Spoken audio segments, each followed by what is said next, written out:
the people of colors and color and fathers in general. So I want to talk a little bit about fatherhood today and talk a little about Ramses II and his father Seti I. I want to talk about that. A lot of times, and I want to take my time with this.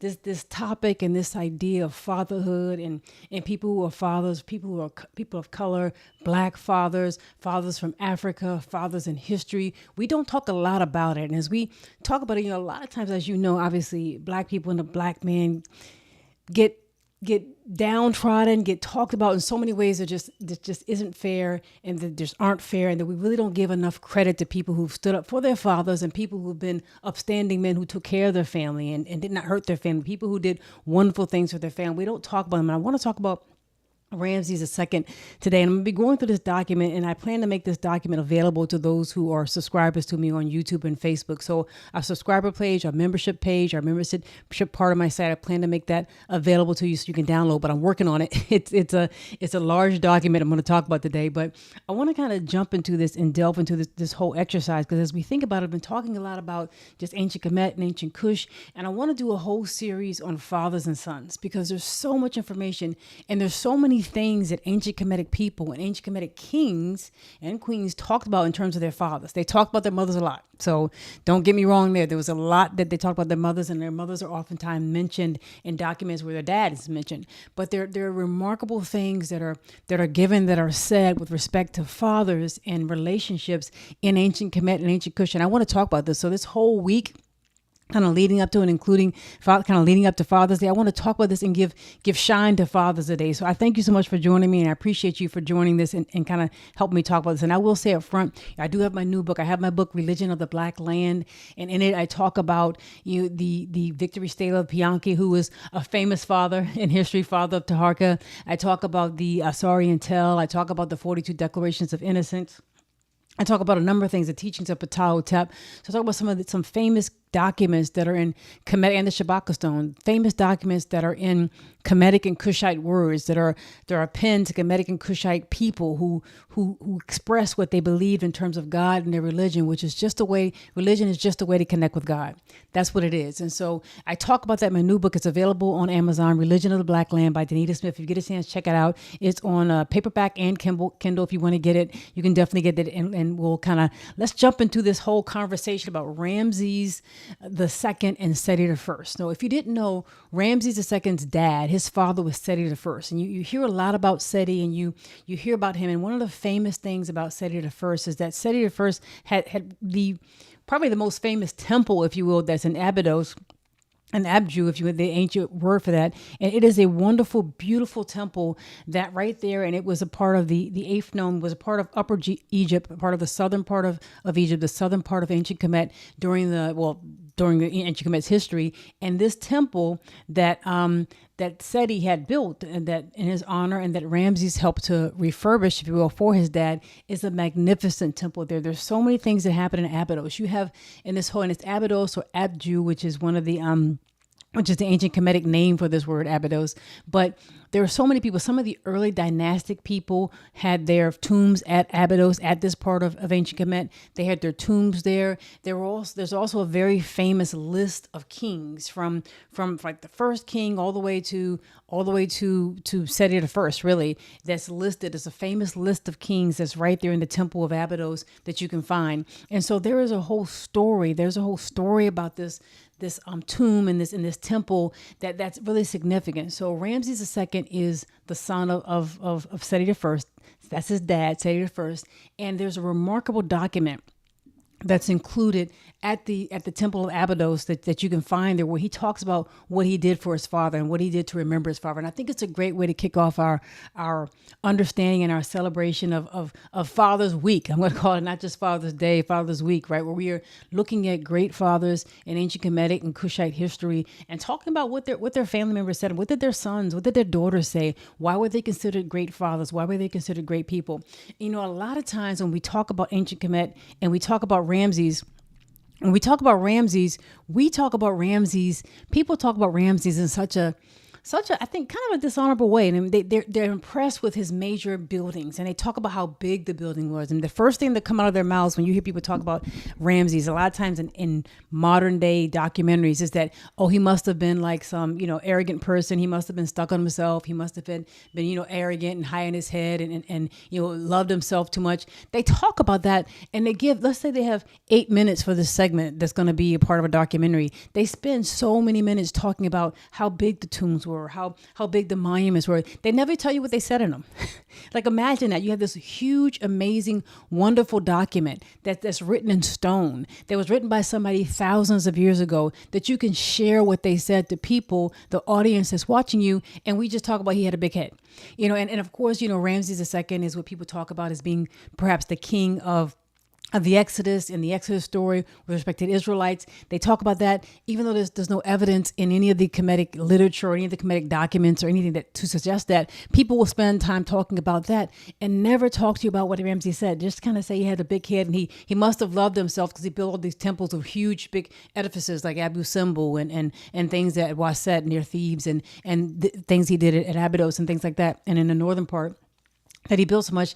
But what did he say in these temples? What was he talking about? And that's what we're going to talk about today, to kind of get his words and what did he put down in writing, and whether or not it was, attributed to be a big hit or not. I'm going to take the value of it. What can I learn? Because I can't go back and meet Ramses II. We can't go back and talk to him. Let's talk about what we learned from what he said. So I'm going to talk about the first part of this document. And this document, as I mentioned, it comes from Abydos, and it's from the temple there. And you can see in this picture here, this is actually a picture of an image of Ramses, and he is being anointed. He's being anointed there, and it's in the temple that represents his dad. So he has part of his information there as well as his dad's information. And he talks about himself being a young person and being developed and becoming king. And he talks about some other things in this amazing temple that has images of himself and his dad there in Abydos. So let's jump into it. Let's talk about it.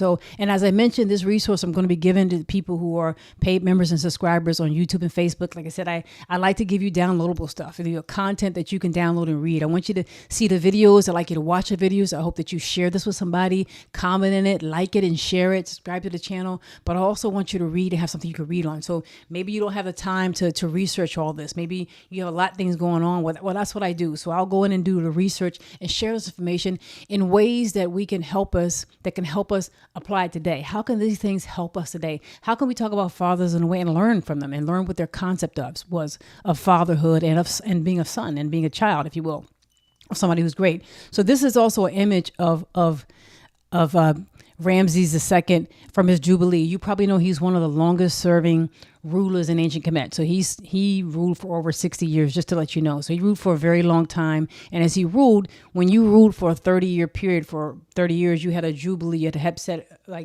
ceremony that took place where you showed your prowess and people celebrated 30 years of ruling. Well, he ruled for over 60 years. So he had two Jubilees, if you will. He ruled for over 60 years. And this is an image from his one of his Jubilee celebrations. So just to give you an idea. So he was a long serving, or one of the longest serving rulers in ancient Kemetic history. He's, like I mentioned, he was a ruler for over 60 years, right? I think it was like 62 years. And so this is a symbol of his festival, his Jubilee festival. So he has this remarkable document that's in the temple at Abydos that's dedicated to his father, Seti I. And in this document, he talks about, and we're going to go through part of it today. It's going to probably take 2 or 3 episodes to kind of go through this, 2 or 3 videos to go through this, because it's so much in it. And I don't want to do it justice, right? So it is literally it's cut into the walls of the portico in a colonnade in the rear of the first court in this famous temple of Seti at Abydos. So you can even Google the temple and see pictures of the temple, see more pictures. I'll be sharing some video of it. I'll be sharing some images of it over these next several videos. But you can Google this and look this up yourself and look at the temple of Seti. It's a beautiful temple there in Abydos. And so to give you some perspective, when did this take place? When did King Ramses II live? When did his dad live? And when did even his granddad live? So I want to put this up right here. Ramses I is basically kind of credited with starting the 19th dynasty. So Ramses I there, and he's the father of Seti I. So you see information right here about grandfather, son, and grandson. So Ramses II is the son of Seti I, and Seti I is the son of Ramses I. And obviously, they didn't use the terms first and second. We use that to help us understand. One day we'll do a video on that. They had like 5 different names that ancient Kemetic kings went by. So Kemetic kings and queens had several different names. They had like 5 different names: a Haru name, a golden Haru, a person who's beloved of the 2 ladies, a king of Upper and Lower Kemet, which was kind of like their throne name, as well as a son of Ra name, which is the name we usually go by based on what information we have for them, because these are thousands of years old. These documents are thousands of years old. So they may have taken on one of their names to be similar to somebody who came before them, or somebody after them may have taken a name from somebody who was earlier there. And so we kind of make sure that we sometimes say the first and the second, just so we can get it in our minds, delineated in our minds. But they didn't use first and the second. Obviously, they used all their names. And so Ramses I is from about 1295 BC to about 1294 BC. And then till not that long, he didn't live that long. He didn't reign that long. Seti I was from about 1294 to 1279 BC, and he was a remarkable person. We're going to talk more about him. He was a remarkable person of himself. There's a lot of things that he did in terms of just his expansions, in terms of wars that took place. This is after the 18th dynasty, so this is the 19th dynasty. This is after King Tut, after King Tutankhamen, after Hatshepsut, after almost the first, after the founding of the 18th dynasty. This is after all those people. Then you have this era of Ramses I and Seti I and Ramses II, who becomes the most famous king in the 19th dynasty. He's the most famous king. So, and he reigns for a long time. And so he has this wonderful thing, as I mentioned, that's in the tombs of Abydos, where his father's temple was. And he talks about how he is mention right here, the utterance of the king of Upper and Older Egypt. This is Septopere, Ramses II, in the presence of his father Asar. So a lot of times we've been talking about deities from ancient Kemet, and you'll notice in this document that we go through that he talks about Amen. He talks about Amenatum. So as we talk about and kind of refer to, as we mentioned before, that they had a concept of God being more than just one expression, that there was many expressions of God, and those expressions of God were things that were aspects of God that happened just as creation happened, just as God basically awoken from the waters of abyss, the water of nothingness, and began to have consciousness and decided to create. There were aspects of God, Ptah that was creating, Atum who was rejuvenating, Amen that was hidden, that's still hidden today, and Ra that was forced. So you will notice in this PDF that we talk about that he mentions a lot of those concepts, and he mentions more than one expression of God, which is kind of similar to what we were talking about. And he talks about, he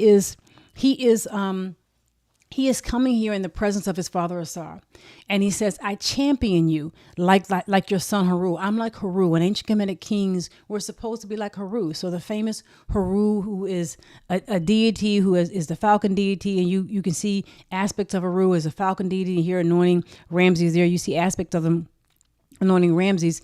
I'm like Haru. The kings were like a son. And Haru, as we talked about, was a representation of your will, your ability to do, your ability to act, and you're choosing to do the will of God, to do the right thing, and to be in service of God. And Haru was somebody, if you remember the Asarian tell, because it's referred to all throughout these documents, Haru is somebody who is kind of championing his father. He is taking on the role that his father had when his father was king, and his father, was killed by his brother Set and had to go to the afterworld, if you will. Haru had to assume that rightful position. Haru had to be you and I, if you will, assuming that rightful position. Well, from a kingship standpoint, a king in ancient Kemet, like Ramses II is saying here, "I am your son. Asar, I am your son," like Haru. And I've done, all according to your deeds, according to the things you want. And I will repeat for you and build for you monuments. So he's coming as a son. The king is coming as a son talking to his father Asar. A lot of times when they talk also, they talk about their father being Atum or their father being Ra. He's also the son of Ra. So the whole concept of fatherhood, the whole concept of parenthood, and a child that's born of a divine father, of a divine being, if you will, a divine mother and father, as they talk about, is the concept here, is the concept that's reiterated over and over. And you will see these words over and over again.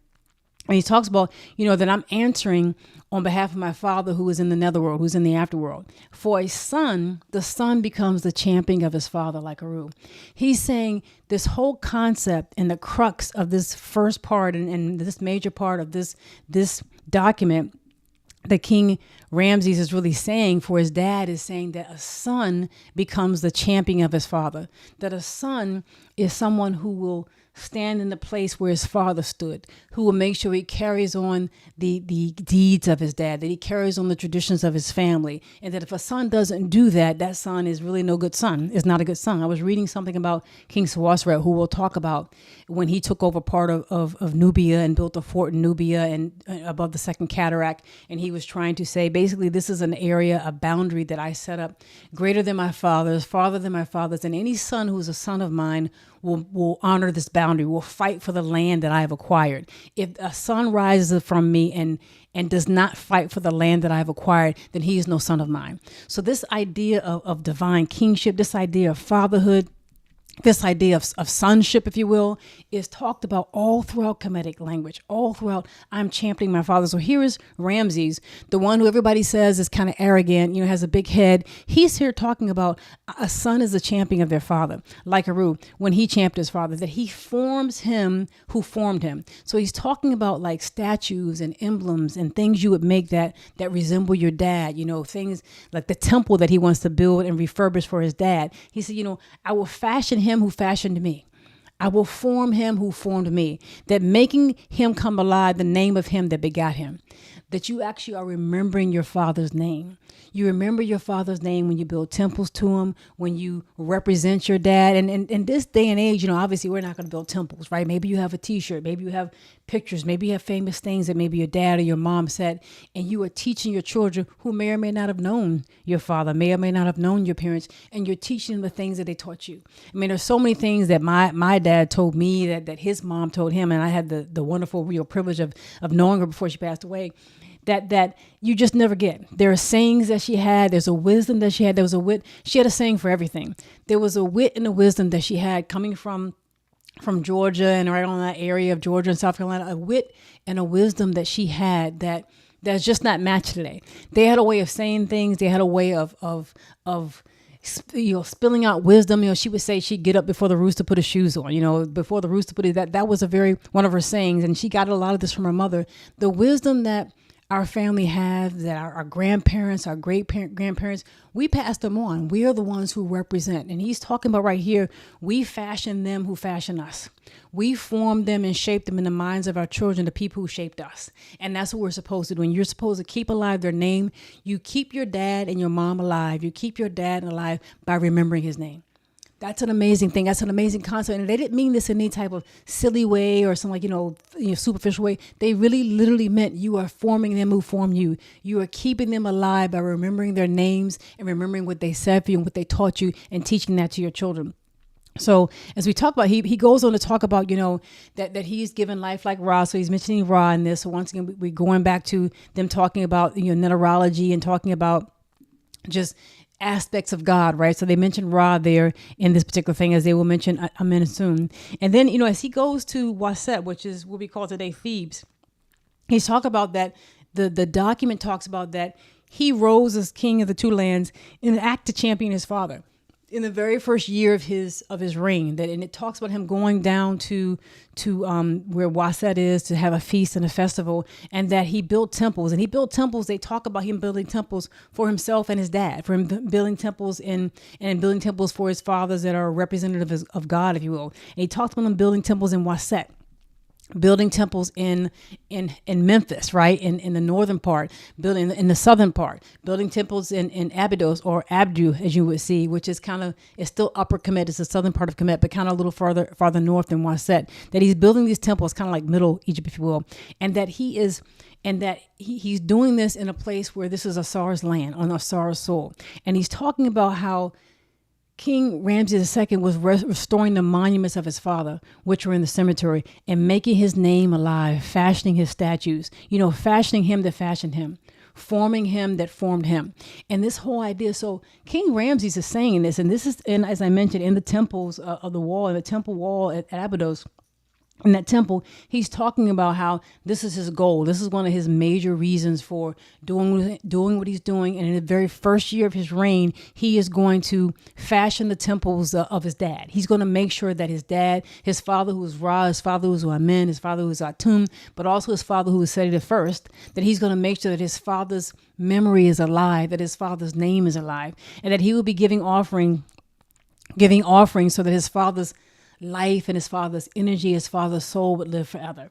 And so you think about this. So he starts to jump into this, and he has references to, his father. And when he talks about Seti, a lot of times in ancient Kemetic literature and documents, they just don't talk about Asar. And obviously they are looking at Asar as a divine being, that which is embodying God, that which is embodying, the gift of God and the creation of God as a divinity and man, as a supreme being, if you will, in terms of his manifestation. They call themselves Asars. So when he's talking about right here, they don't just refer to Asar, and they refer to Asar a lot and by various names and in many ways. And Abydos was one of the center of worship and veneration, if you will, for Asar. And a lot of ceremonies went on in Abydos because they believe certain things happened. It was legend that certain things happened in the Asarian tale happened in Abydos. So that was one of the things they talked about. But they would refer to Asar in very, very divine and respectful ways. But they also referred to themselves as such. So they're also saying, I've reached a certain level of divinity. Here's Asar, who is like the Son of God, who's manifested, who is good in his deeds, who is true of word, who is true of voice, who is like Ma'at, and I'm like him. He's my father and I'm like him. So in this document, he mentions his dad. He's talking about his dad, Seti at first, and he calls his dad, Seti, Asar. His father, Asar, the king Memnare. His father is an Asar and is triumphant. So he's addressing his dad as if his dad is sitting amongst the gods. You are living divinity, and you get to be called a divine person, just like Asar was, because you're living out that true voice. And so as he's doing that, he's saying that King Ramesses II, this is all in the documents, all on the walls, as I mentioned, of Abydos in the temple, that his heart was disposed to be kindly and was inclined to his father who begot him, that he was inclined to have kind and affectionate feelings for the person who begot him, who had him, and for the person who brought him up. Think about a dad.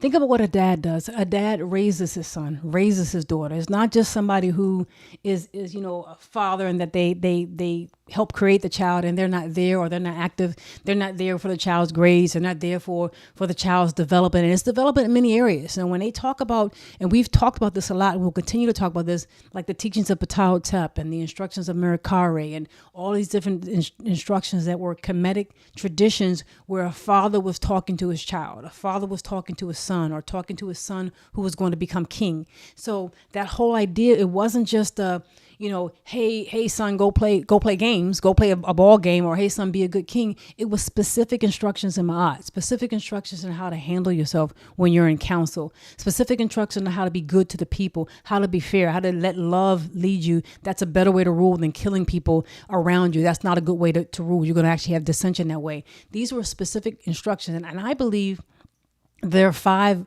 major areas, 5 great areas that any parent, and we as parents, need to teach our children. And I think they're in the area of health, because if you don't have health, you're going to have challenges. In the area of health, in the area of finances, because that's just the way the world works in terms of resources. In the area of love and relationships, how do you deal with your familial relationships? How do you honor your ancestors? How do you respect your family? And when you go on to make other connections outside your family, whether it's marital relations or the relationship, you have to teach your children how to do that. We have to train them how to do that.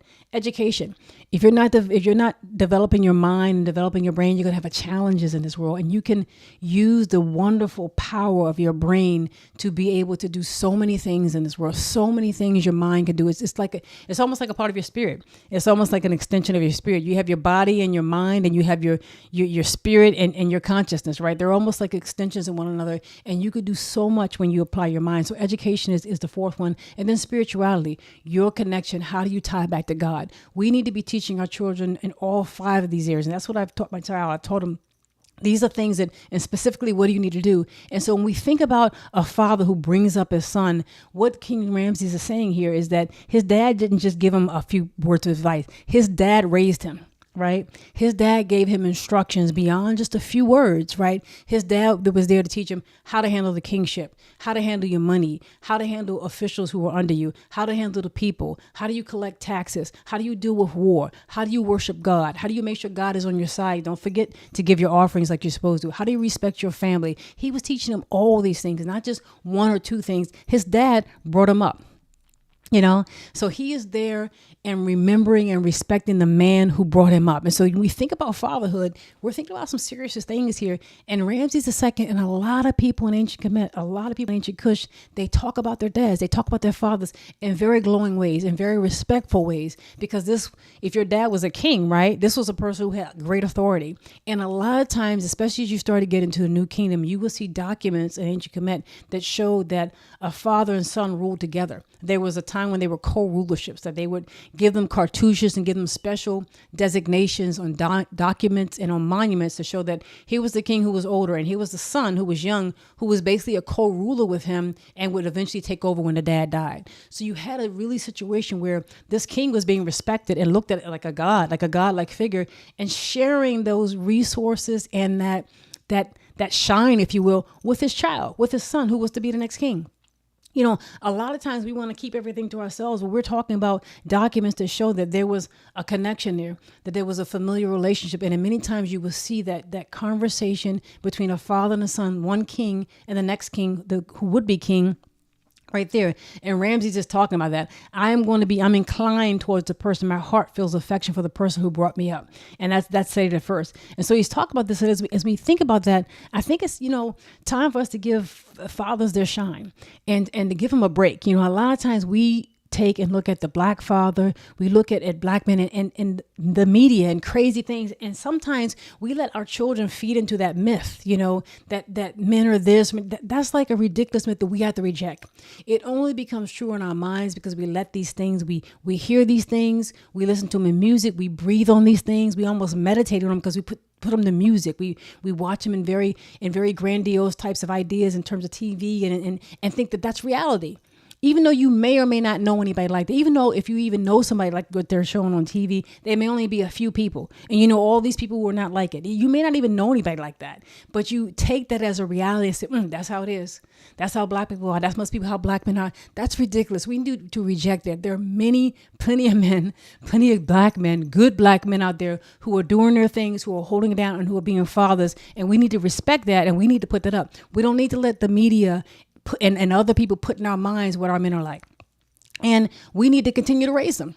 We need to continue to raise sons and daughters to be effective men and women, to be adults in our society who carry on the society and the community and the morals and the rites of passage, if you will, the ideals that we think are important to the next generations, because that's what children do. They stand as champions of their parents. They stand as champions of their fathers and their mothers and their grandfathers and their grandmothers, and talk about what type of history, what type of wisdom has been passed down, and they add their own to it and they pass it to their grandchildren. I always say to my son, I say, when you raise a child, you're not raising really a child, you're raising your grandchildren. When you raise a child, you are really raising your grandchildren, because that child is going to grow up to teach their children whatever you taught them. And when you think about it like that, because there are some people who may or may not be inclined to their child, may or may not be nice, but you think, well, how are they raising their kids like that? Well, how did you raise them? We say that children don't come with a book or a manual, but they kind of do. We put the manual for how to raise children into our children, and they then raise their children that way. So you're not just raising your children, you're really raising your grandchildren when you raise your child. So that whole concept Ramses is talking about, that whole concept he is touching on in the walls of the temple of Abydos and the temple of his father, that's really a temple to be made to honor his father. That's what he's touching on. So it goes on to talk about, that he is he visits Waset, which is in the southern part of ancient Kemet. There's a great festival there that's in honor of Amen, and that he takes then these boats, these huge barges, and he goes and sails north, if you will, downstream north to what's going to be Abydos, to the temple where his dad's temple is. And it talks about some of the wonderful city that he built, which is in the northern part of Kemet. It talks about that, but he's taking a trip now. So this is document. He's taking a trip from Waset to where the temple at Karnak, Epet was, and he's going from that temple after a great feast for our men, and he's going up to Abydos in the northern part of ancient Kemet to talk about what his father's temple and to see the condition of his temple and to maybe refurbish it. And when he gets there, when he gets to that temple, he found that the buildings of the cemetery that belonged to former kings. Remember I mentioned that Abydos was not just a place where Seti's temple was. It was also a place that there was a burial place for kings that were earlier. There's a famous kings list at Abydos that lists that's one of the reasons why, one of the ways we know how the order of kings were in ancient Kemet. One of them is from this kings list that's in Abydos. And so when Ramesses get there, he sees, that some of the buildings and the tombs that were a part of the kings who were before him, their gravesite and their tombs, some of them were in disarray. Their walls were incomplete, and the people were not following the plans that he had laid in place or that had been laid in place to keep up the cemetery and its necropolis, which was really a city for the dead, a city for the ancestors, a city for people who had passed on, who had been great kings, that they were not really taking care of it. And he mentions in here, there was no son who would renew the monuments of his father like he was going to do, that there were people there who were not really taking care of the cemetery and the tombs of the kings who came before him, who were at Abydos in that area, in that cemetery, in that necropolis for the great ancestors. And he was mad. So he gets into a rage. He talks to the people who are supposed to be taking care of these temples and taking care of these tombs. And he gets into rage and he begins a whole long passage, which we're going to talk about probably in the next couple episodes, if you will, where he talks about how and why we need to build this up, how and why he needs to honor his dad. And he even gets into a conversation with his dad. As the document goes, it's like he's pretending as if he's talking to his dad who's in the afterworld. And it's a remarkable document. I think it's actually, according to some historians, the longest document in the reign of Ramesses II. It's either one of the longest or it's a very long document where he goes through very extensively how he is honoring his dad. So I just want to kind of put that out there because the concept of a son or daughter, recognizing and remembering their father, and this is for parents, but recognizing and remembering their father is what Ramesses II is championing. And he champions that on documents. He champions that in temple walls. He talks about how he is in the footsteps of his dad and that he's asking and really praying for his dad to intercede for him on behalf of him to the gods who his father is now a part of, that he may have a long and blessed reign, that his reign may be blessed. So I just want to talk about it. And I'd love to hear what you guys think about fathers. What do you think about fathers? What types of things should we put forth in terms of the example of what fatherhood is, and the example of, maybe you have stories of fathers that you know, or your own father who stood in the ground and stood in places and helped make you who you are, and did things that should be commemorated and that we should remember, and not these silly things that people want to make us think. We want to reject those things because that doesn't help us grow. That's not helping us. There are many people who do good things with their life that we never talk about, and I want to kind of put that out there today and this week as I continue to talk about fathers in general and things about ancient Kemet and ancient Kush. So thank you so much for listening. I hope you'll join me for the rest of the week and these next several days, and I hope you have a good one. Thank you so much. Bye-bye.